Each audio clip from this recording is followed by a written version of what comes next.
What's up, mi gente? It's your boy Brett Anthony checking in for the first video of 2026, and we're going to start this one off with an interesting story.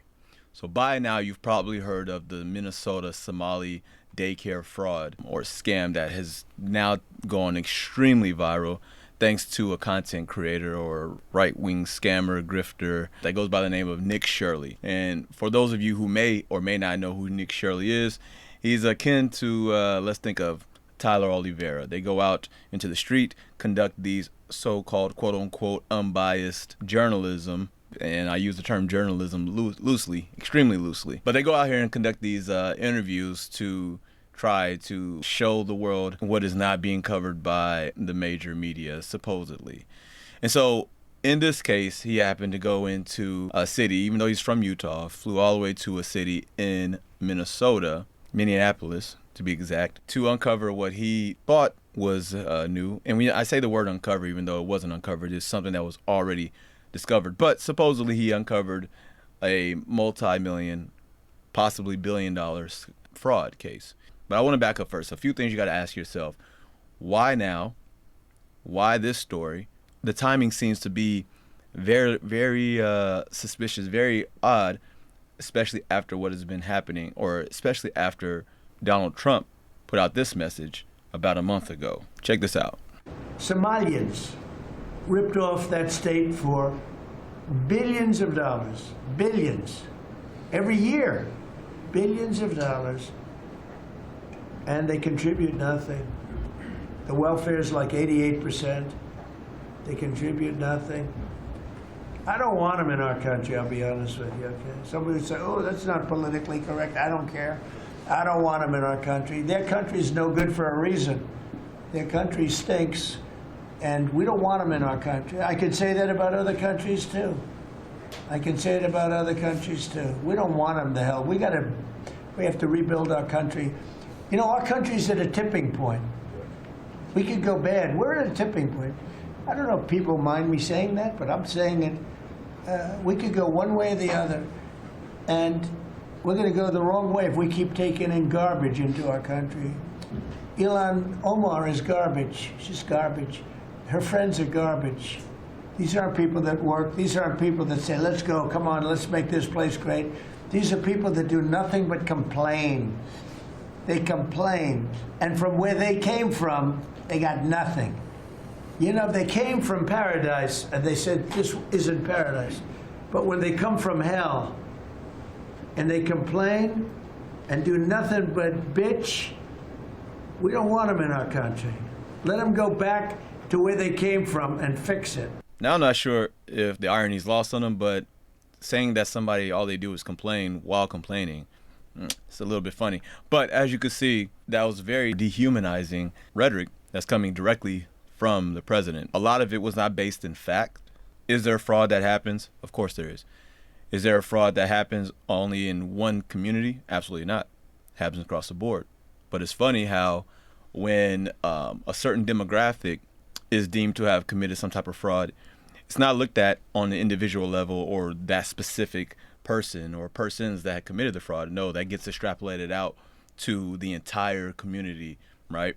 For anyone that did not notice or does not know the full story, we're going to go ahead and show you guys a little bit more of this story and why it is taking place. This is MAGA YouTuber Nick Shirley. Back at a daycare in Minnesota, he alleged was a fraudulent facility in a now viral video. People are going to say this is a left or right issue, but no, fraud is fraud. And so I'm not out here trying to put a twist on things. Shirley's viral video, released over the weekend, in which he says he's uncovering tens of millions of dollars in fraud at Minneapolis daycares run by the Somali community, was retweeted by Elon Musk and Vice President J.D. Vance.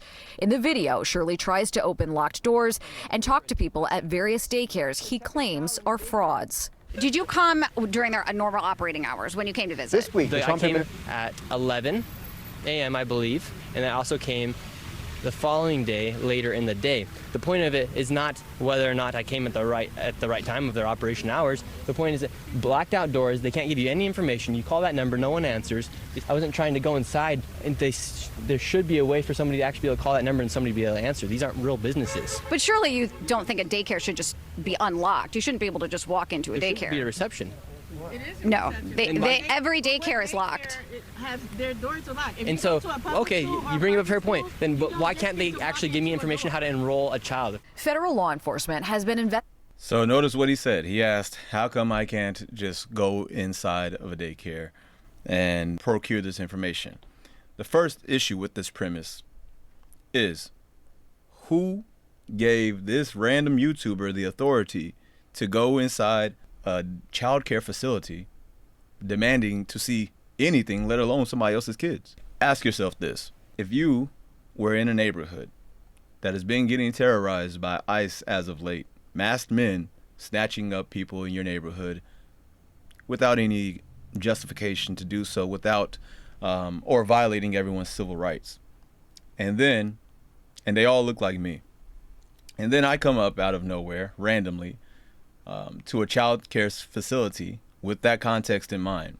I come up to your child care, or where you drop your kids off at school, and I have 2 or 3 masked men with me. I don't have any children with me. I have some random old guy with me that you don't know as well. And I come in demanding to ask to see paperwork or children that are at your daycare facility. What answer would you give that? Would you indeed let me into your daycare, not knowing who I am or what my intentions were, whether they be honest or nefarious? I think absolutely not. Absolutely not would be the fucking answer. And if you try to say anything otherwise, you're just being disingenuous and you want to lie. So we're going to continue with the story. Federal law enforcement has been investigating fraud in Minnesota for several years. Both Attorney General Pam Bondi and FBI Director Kash Patel said on social media they've indicted dozens of defendants. DHS has posted multiple videos of agents they say are conducting a massive fraud investigation. Do you think that federal law enforcement hasn't done enough? I mean, they would say, look, these fraud cases have been going on, but they've already done like 80 indictments. The cases have been going on, for years. And why did I show up one day in Minnesota and go to all these daycares, no children, they're receiving millions of dollars. We uncovered nearly $110 million in fraud in one day. How do you know that all the allegations that you're making are true? How do I know that they're true? Well, we showed you guys what was happening, and then you guys can go ahead and make your own analysis. We're coming. And so this is where the lack of media literacy here in this country is going to get a lot of people hurt. Because he says, well, I showed you a random video. I pulled up to a random location, didn't specify what date, time, or any of that information. I didn't specify whether this business was still operating or not. I didn't specify or show any documented proof that this specific daycare was part of the fraud allegations or had allegations of fraud of this specific location, right? All they did was make an inference based off a half research or half-cocked information, or based off of some random guy named Dave, which we don't know his background or what anything's going on. That's the old gentleman that's with them.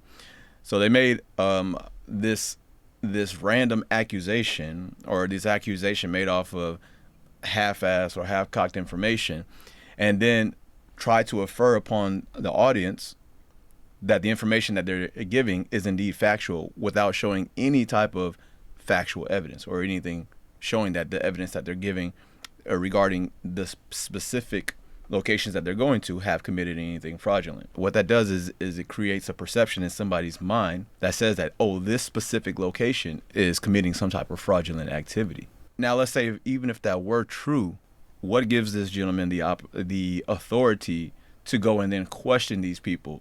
At that point in time, wouldn't you get the correct people involved? And if you say, oh, well, they haven't done this or solved this case quick enough. Well, if you take a step back and listen, they did say that they have already indicted a number of people, right? If these people have already been indicted and they've already been, or they're already working on the case, well, it seems as though the law is indeed working as it should. Now, is it working as fast as you would like for it to work? Well, generally speaking, white-collar crimes are not as simple or easy to find out or to figure out, and they normally do go on for some time, or it takes a few years before they're able to make sure that they indeed have irrefutable proof to be able to prosecute a case.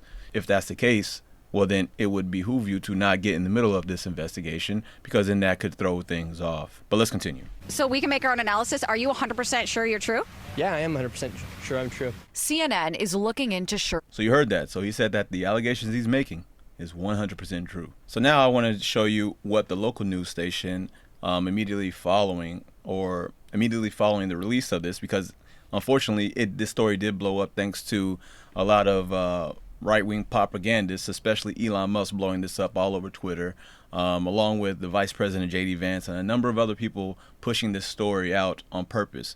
And if you think back to the first video I showed you with Donald Trump talking, it will be easy to conclude that this is a targeted attack, a coordinated targeted attack against a specific group of people. Let's continue. This is suite A, and that is suite B. So that's the difference. They open 2 p.m. So when Nick Shirley was here, it was before that.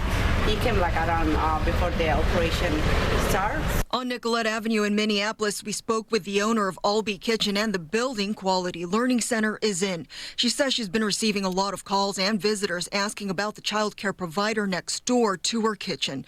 It's one of the daycare businesses featured in a viral video accusing them of fraud.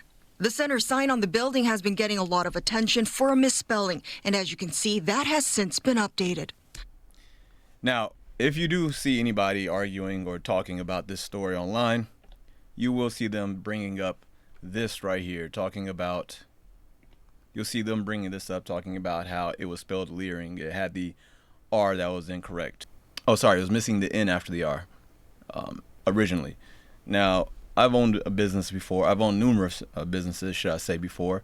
And one of the things that people, or I guess you could say non-critical thinking people are or don't know, or maybe because they don't know, because they're ignorant, because they don't have a business, has never owned a business, is that when you open up a business, a lot of times, depending upon the county's codes or the city's codes, if you open up a storefront or a business, I used to have a cell phone repair shop, you have a limited amount of time that you can have the business operating without a sign on top of the building or on the outside of the building. You cannot be operating that without it. Now, I'm pretty sure the people or the daycare operating the daycare themselves did not go and personally print their sign. I'm pretty sure they hired a print company to go and print that, right? Now, sometimes what happens is if there's a misprint, it may take time depending upon that print company's their backlog or whatever it is that they're doing. And because signs are expensive, and depending upon whatever situation is going on between them and that print company, it may have taken some time or some money to be able to get that reprinted, or for the sake of getting the business up and going, that could have just been an afterthought. To give you an example, here in Orlando, there was a Brazilian restaurant or bakery that is called Pão Gostoso in Portuguese. Normally over the A, it has like the little tilde mark. I forgot how you say it in Portuguese, but it has the tilde like what you see in Spanish, right, over the letter N mark. But because it was a misprinted, the letters that were built for this building, for the sign, it did not have that. So it meant Pão Gostoso, which is a completely different word in Portuguese, right? And I noticed that was there for the longest. I want to say at least a couple of years that building was like that, or that sign was like that on this building, until they were able to get that corrected. Does that mean that this bakery was doing something nefarious or acting in a bad way, or that they were committing fraud just because their sign was incorrect? Absolutely not. But of course, you have these simple-minded people who look at a certain demographic, overly scrutinize any little mistake that's done, and say that, oh, look, because this one little thing was done, they must be doing something wrong. They got to be doing something incorrect. And so that's one thing I wanted you to pay attention to when somebody brings up this information. It's essentially a non-factor. It's a non-starter. There's no point in arguing it. There's misprints. There used to be a website. I just remember there used to be either a website or a Facebook a page or something like this where you could see a bunch of misprinted signs, and people would take pictures of them and they would make memes out of them, because this just happens. It's just a part of what happens in printing and signage and stuff like that. But to hang your hat on this, which you're going to see a lot of people arguing in comments saying something about this, is just, you can tell that they're not worth your time talking to, because they just have zero knowledge as to what happens in the business world and when it comes to misprints. And so now, because of this, I want you guys to take a step back and think about something. One of the arguments were, well, why are the doors locked? Why can't we go in and demand to see this. This just lets people know their lack of engagement with people outside of their own small world or circle that may or may not be in the same tax bracket. Meaning that if they are from a middle or lower income area, they may not understand how some businesses look. They might not look all fancy and decorated and have these different things depending upon what community, where they're at, and everything like that. And I'd even go as far as to say, because we do have a history of school shootings and things of that nature, and deranged individuals here in the United States with easy access to guns, it would probably behoove these people to keep their doors locked for that simple fact.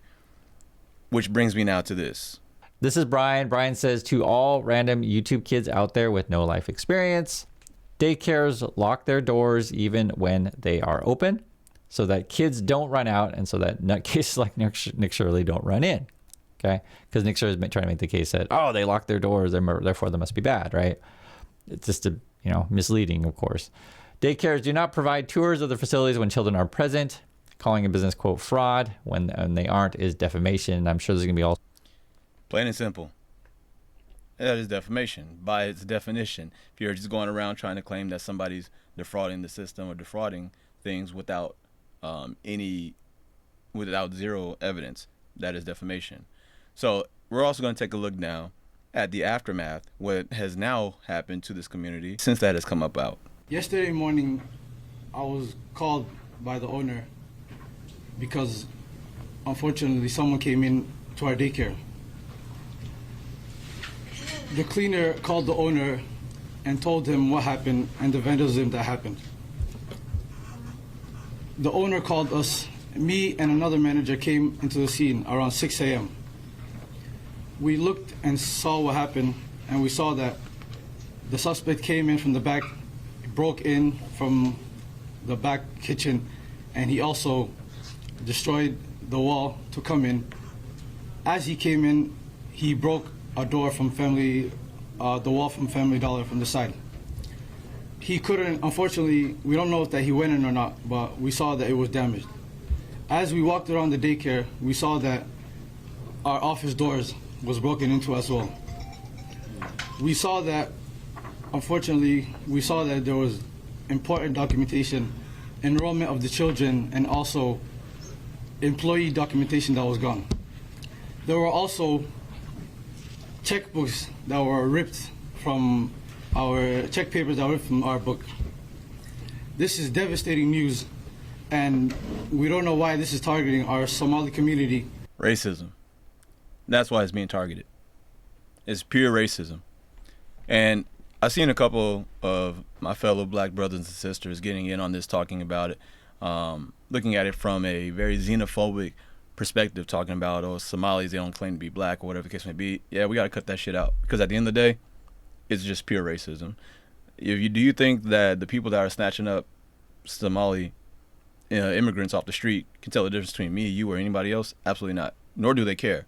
So at the end of the day, out of our own self-interest or self-preservation, it would make a lot more sense to unify with our fellow black brothers and sisters, regardless of their denomination, what background they may have, how a few of them may self-identify as. I'm pretty sure even in our community, we have plenty of coons out here. So that being said, do not do the same thing that white supremacy or white inferiority does, is take one person or one person's actions, or a group of, or a small portion of people's actions, and extrapolate them out into the entire group. To say that all Somali immigrants think that they're not black would be the same, or would be the same thought process that's normally these racist, right-wing people are thinking or saying whenever they say that, oh, well, all black people must be bad because this one person did this one action, so that means now all black people are bad. So we can't engage in this type of information. It's funny how that happens, right, to this group, but to anybody else, this does not happen, or they don't apply the same type of scrutiny or logic to their own group. Right now, let's take a look at what has happened afterward, now that all of this has been going on. Guys, the owner's son just said that his lawyer said that they're not allowed to talk to us. I'm sorry? Can you move for the property? This is the property of the restaurant, right? This property. Go over there. Is this property of the daycare or the restaurant? You see the sign? And when you see this, I want you all to pay attention. Pay attention to who's going up there, right? Pay attention to the interaction, the audacity. Yeah, but yesterday I got some takeout from Albee Kitchen, and so I'm allowed to be here because this is the kitchen's parking lot. You heard that? Because you got food at a restaurant that just happens to be in the same building, now I have the right to go inside your daycare and demand to see any kids and things of that daycare. What logic? In what world does that make sense? What the fuck? Don't take the camera. Go over there if you want. Please. But I ordered some food from Albee Kitchen, and this is the kitchen's parking lot. No, this is my property. Please go over there. Oh, you're the owner? Please go over there. Are you the owner? Go over there, please. Are you the owner of the property? Yes, go over there. Oh, okay. Are you also the owner of Quality Learning? I don't want to talk. Go. It seems like you want to talk. What? You gotta go. You gotta go. Okay, I'm just asking. You can't push. Well, okay. They just literally pushed me out. Like, that's insane. Their hours are Monday. No, it's not insane. If you try to force your way into a daycare, I think any other action would seem strange. You know, if anybody tried to push their ways in or force their way into a daycare, you're lucky that's all you got was pushed out the way. Through Friday. Say they should be open. And they literally asked if I'm recording and then pushed me. That's insane.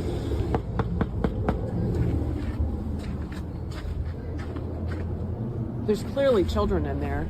No shit, it's a daycare, and you're showing. This woman had the audacity to say there's clearly children in the daycare. What the fuck did you think was gonna be inside there? Some fucking crabs or something? What the fuck? It's not a seafood restaurant. Fuck out of here. Let's see how this plays out. Put your hands on somebody and push them out. No. Insane. Yeah. I'm just wondering why you're pushing me. No, the lady literally put her hands on me and pushed me. I just had a couple questions. Once again, and you are who to ask questions? What credentials do you have? Are we being subpoenaed? No? Okay, then get the fuck on. Why didn't you call the police? I mean, I'm not going to call the police. I'm just trying to ask a few questions. And last but not least, here's another interaction. Come to my house. I can ring the doorbell and say hi. No, you cannot. Yeah, yes. You cannot. This is my property. Oh, I know. Call the police and say hi. Yeah. I have a kids. I don't know. I'm not sure if you're a criminal. If you're a child molester, you need to leave my door alone. Okay, I'll leave. The kids say. You ask me to leave, I'll leave. No. You guys are you don't wrong. want me to leave? Do you know you have to go through background check in order to come to somebody's house? No, you don't. Do you understand? Yeah, you can knock on the cannot. You door. cannot walk. You cannot walk in Yes, you a can. child care. I can knock on the kids front say. No, you need to leave I right will now. leave. Thank you. Also, You guys have a good leave day. my property. We don't want our faces shown on social media. Also, too, when people say that someone's operating a daycare out of their home, where I come from in Tennessee, I didn't actually know the Dominican couple that did run a daycare out of their home. So this is not unusual. This is not something never heard of. Now, normally you are limited as to how many kids you can have at any one point in time in the day. However, it does not matter. You can't just be going up to random people's houses. That's going to be the easiest way to get blown away, especially depending upon where you're at and who you come across. So I am recording you too. So Okay. if you do post on social If you media, do that, we have your information and we saw it already in the system. There's no right to privacy No, in public. that is so privacy. You guys have a good day. This is You our guys have a property. good day. You have a Don't good be day so too. emotional. It's okay. No. Imagine someone saying that your child's safety and where your child goes to, where you drop off your kids while you're at work, someone saying that they don't have a right to any privacy, that they should demand public access to your children while you are at work. The absurdity. Oh yeah, I was trying to find the local daycares. And We you already guys- know about what's going on. Mhm. This is a licensed property. If you have a complaint, go to the state. Okay, I was trying to find out if you guys are a daycare. I was just trying to see. Yeah, you don't have to. If you want to know any questions, just go online and ask who you need to ask. But take No, there's nobody online to ask, so I'm just trying to ask you guys. No, you don't have to ask us anything. I don't have But to? If you have any questions, go I to the do. state. I have a question. I was just asking you guys. And Okay, you guys were listed on the website and a bunch of websites, so for daycares. So that's what it is. Then you don't need to go door to it's door. yeah, no, you can. Yeah, I have. You can go door to door. So if you have any questions, go call the child care check, and they'll give you whatever information that you need. Okay, so you guys aren't a daycare then? Not a public daycare, right? Okay, I didn't think so. Don't report our property Oh, I can, yeah. So these ones were really hostile. I just knocked on the door just to see if it was a local daycare listed on the websites. She said contact the state. It's interesting. So I want you guys to check this out. This daycare situation in Minnesota proves that racism remains white America's greatest political vulnerability. Nothing distracts white people like an opportunity to factory reset to brown people bad, black people bad. Brother, focus. You are in the middle of toppling one of the most notorious sex trafficking rings in modern history, of which the president is almost certainly a part, and almost all of the victims are white. This is your moment. And you're distracted by a fully debunked story about Somali-run daycares in Minnesota. Cut it out. Lock in. Don showed us security footage from the same day Shirley was here. According to the timestamps in the videos, this woman takes a young child into the center at around 9 a.m. that day, about 3 hours before Shirley arrives at the door closer to the street. Within the hour after Shirley leaves, a woman arrives at the other door with a stroller. A larger family heads inside a few hours later. Tuesday afternoon, WCCO found at least a dozen children at ABC Learning Center. But this is just one of many examples. When they were threatening to starve white children earlier this year, they knew that y'all would let them get away with it if they made fake AI videos of black women bragging about being on welfare. I want to have like 20 baby daddies. They all gonna pay me child support. I get my EBT, I'm set. They roll back DEI, and guess who's also feeling it? White men. Oh, they didn't tell you that y'all were the DEI picks too. That's crazy. Oh, excuse me. It looks like you dropped this. And there's academic research to support all of this. Racist rhetoric, anti-blackness, anti-immigration, xenophobia. They are all powerful motivators for white American voters. Fascists are playing in white America's face because they have a 250-year-old play in your face for free card that y'all refuse to take from them. Shouts out to Garrison Hayes for putting that perfectly. It's just pure, unadulterated racism, as usual. So I want to get into one other story and show you guys how fraud is not a big deal here in America. Actually, pretty much, I would say that most of America runs off of fraud, right? Everything here is fraud. Most of the majority of things here are run off of fraud. Hell, the fucking president right now is the person that is sitting in office, that who these people seem to fucking praise for some unknown reason, is sitting on, or has actively, just within the last year, committed a number of fraudulent activities, as well as throughout his entire lifetime and career. But I digress. Let's get into the actual story now. Take a look up on the screen. The main beneficiaries of Trump's pardons have been white-collar criminals. Take a look at this one. Trump pardons one of the car industry's biggest scammers. Ha! Nikola founder Trevor Milton was pardoned by President Trump in March 2025 after Milton was convicted of securities and wire fraud for misleading investors about the electric truck technology. The pardon, granted while Milton was free on bail, ended the civil case and prevented Milton from serving his prison sentence and paying millions to the investors that he scammed. Now let's take a look at this one. President Trump pardons a nursing home owner who stole $7 million from his staff's paychecks and committed tax fraud. Let's take a look at this one. President Trump pardons a reality show couple convicted of $36 million in fraud. Now let's take a look at this one. Scammer David Gentile no longer required to pay $15.5 million in restitution after President Trump's commutation of his sentence. The suspect, David Gentile, was convicted back in August 2024 of conspiring to defraud thousands of people in a capital fund scheme totaling $1.6 billion. Now let's take a look at this one, the case of Marion Morgan. Back in May, President Trump commuted the sentence of Marion Morgan, who was convicted of multiple counts of fraud back in 2011. She was serving a nearly 34-year prison sentence and had been ordered to pay $20 million in restitution. Along with her husband, John Morgan, Marion Morgan ran a Sarasota-based investment firm that acted as a Ponzi scheme and spent $10 million of investor money on luxury cars in a waterfront mansion. Now let's talk about the case of George Santos. President Trump commuted the 7-year sentence of former Rep. George Santos back in October 2025, ordering his immediate release after serving less than 3 months for fraud and identity theft. Now, that was this guy right here, right? The scammer that was released by Trump. Santos was serving over 7 years for crimes including wire fraud, aggravated identity theft, and misusing campaign funds on personal luxuries like Sephora and OnlyFans. Now let's talk about the case of Devin Archer. As you can see, executive grants of clemency for Devin Archer. That is this gentleman right here. Now, as you can see, Trump, just releasing all the scammers. But at the same time, a certain demographic that leads the league in scamming, the biggest scammers in the country and most likely the planet, they want to point fingers at other groups. And everybody is too cowardly to call it out. Everybody's scared to call the white man out. Are y'all scared of the white man or what? Y'all wanna beat down on some Somalis, but you scared of the white man that's scamming the whole country. Fuck out of here, bro. Fuck out of here. Plain and simple. Shout out to the homie Neferkari T. Dessalines. Y'all make sure y'all check out his page for all things Pan-African, all things black. But yeah, I couldn't have said it better myself. Y'all care, or Mag, if you still in here, y'all care so much about fraud. Why not call it your own people? It's not that difficult. They're more than likely your neighbors, your brothers, your cousins, uncles, whoever it might be, you know what I mean? And I think that's what it comes down to, or what it boils down to. They're unable to call out people that look like themselves, right? They're unable to hold accountable individuals that look like themselves. Now, one could say, well, these people did get caught. They got tried, or whatever the case may be, after however many years. Yeah, cool, they did.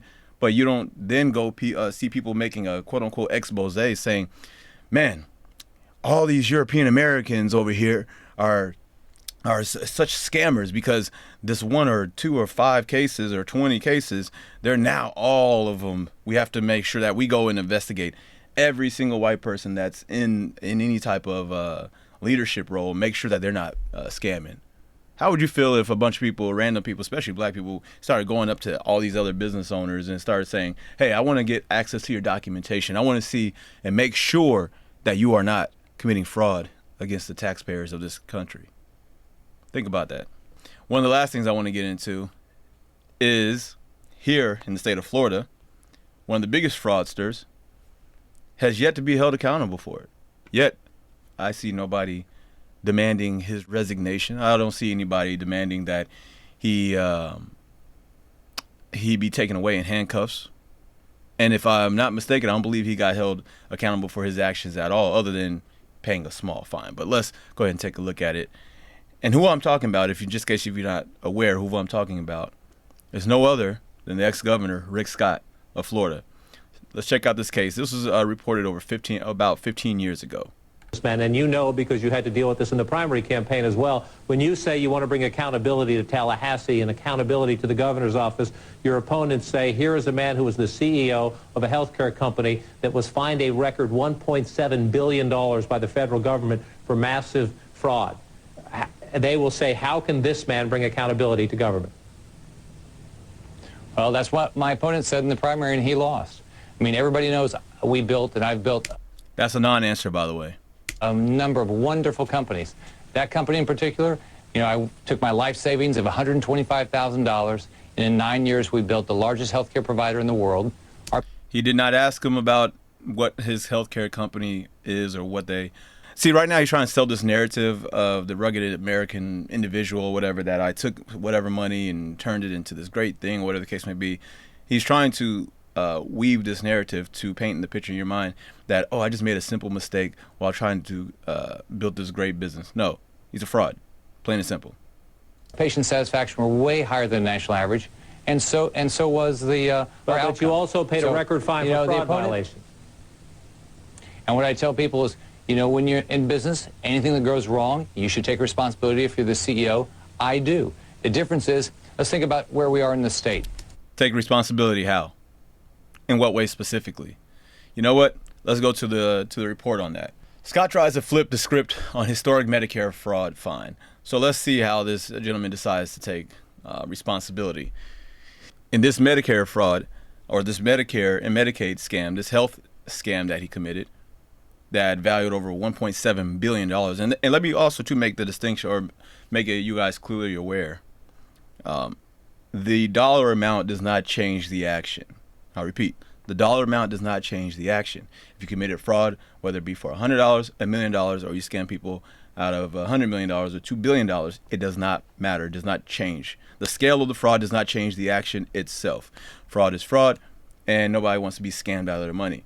So, that being said, let's get back to it and learn of how he was able to take accountability, quote unquote, for his actions.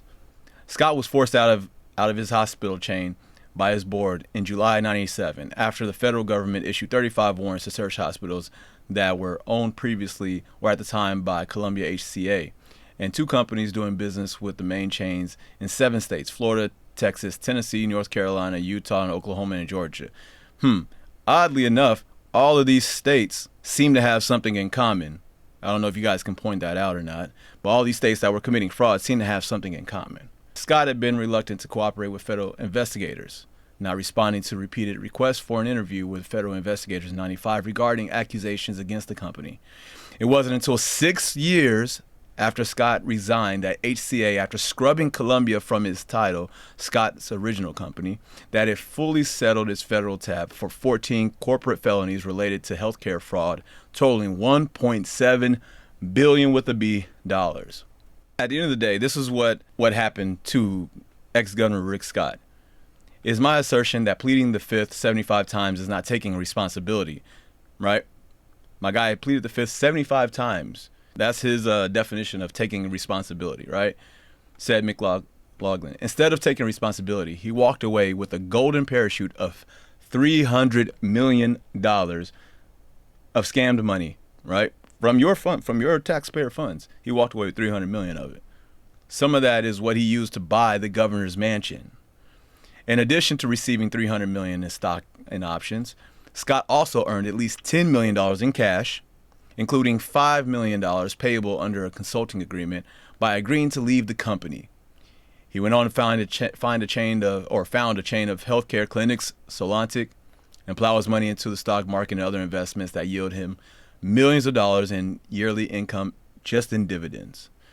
So I'm pretty sure it's safe to say that if you and I committed fraud, you're right, especially if you are black and you are listening to this message, can you imagine of getting away with a $1.7 billion fraud or scam and then still walking away with $300 million, not going to jail?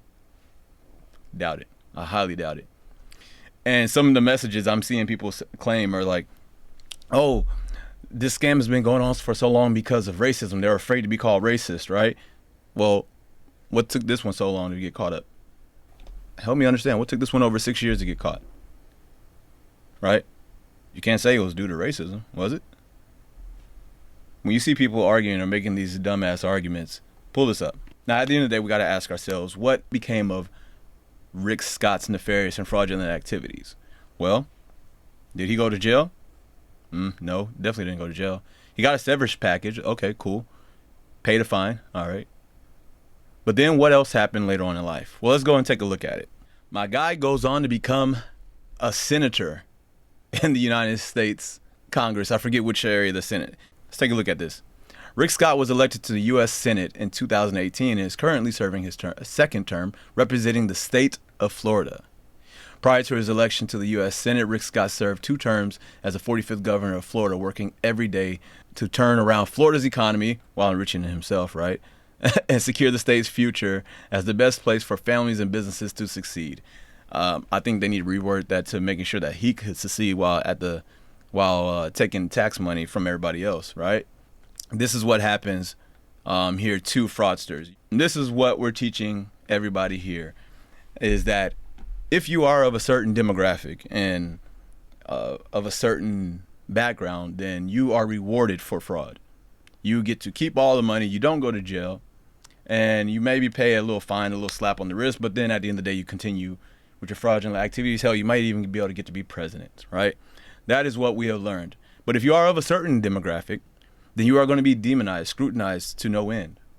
Your family harassed, your businesses harassed. Even if you have, and actually not even you, let's say you have zero involvement or fraud or anything like that, but because your demographic or certain individuals of your demographic have been deemed to be committing some type of fraudulent activity, they may pull up to your business, even though you have no idea who these people are that committed this fraudulent act, have no relations or no ties to these individuals. You still may have deranged individuals pulling up to your business, demanding to or asserting authority that they don't have, aggressively demanding to see documents, paperwork, whatever the case may be. And so what I want to say to you, or what I would suggest you to do, is to first get the authorities involved. But if you do deem that you are being harassed to a point where you feel that your life is in danger, for example, or you're being threatened to an extent that you believe that your business, that you're not going to be able to operate peacefully, or that someone's coming in with any type of nefarious or dangerous intent, Here in the state of Florida, we have what's called Stand Your Ground. I suggest you make sure that you put into action the 2A that we have here, the Second Amendment, and make sure you stand your ground against these fools that want to come in and try to run over your business without knowing their exact intent, right? At the end of the day, there are various forms of violence, and none of it will be tolerated. No harassment should be tolerated. We're not going to be standing for any of that. This shit has to stop now. This year, in 2026, people that want to continue along this path of racism, they need to be afraid to be racist. That is where we at. There is no other explanation for this. We cannot be going around passively giving a pass to racist. No. If you want to be a racist in the year of 2026, then you should be afraid to be a racist. And don't let these people play these manipulative mind games and try to say, oh, well, it's not racist if or it's pattern recognition. Nah, fuck all that. At the end of the day, if you're coming to me or anybody that I know in a nefarious way, and I believe that you're coming in a threatening manner, whereas I think it's going to put my safety or my family's safety or anybody I know's safety at jeopardy, well, then we're going to handle it like men. Point blank, period. But that's all I got for today. I hope you guys enjoyed the video. You guys, make sure you guys drop a like and subscribe on the video. If you guys want me to do some more reactions like this, this did take a little bit more time than usual than reacting to one video. But if you guys did like it, make sure you guys go ahead, drop a like, subscribe, follow me for more content. I'm going to try to see if I can drop some more stuff this year for y'all. All right? Peace.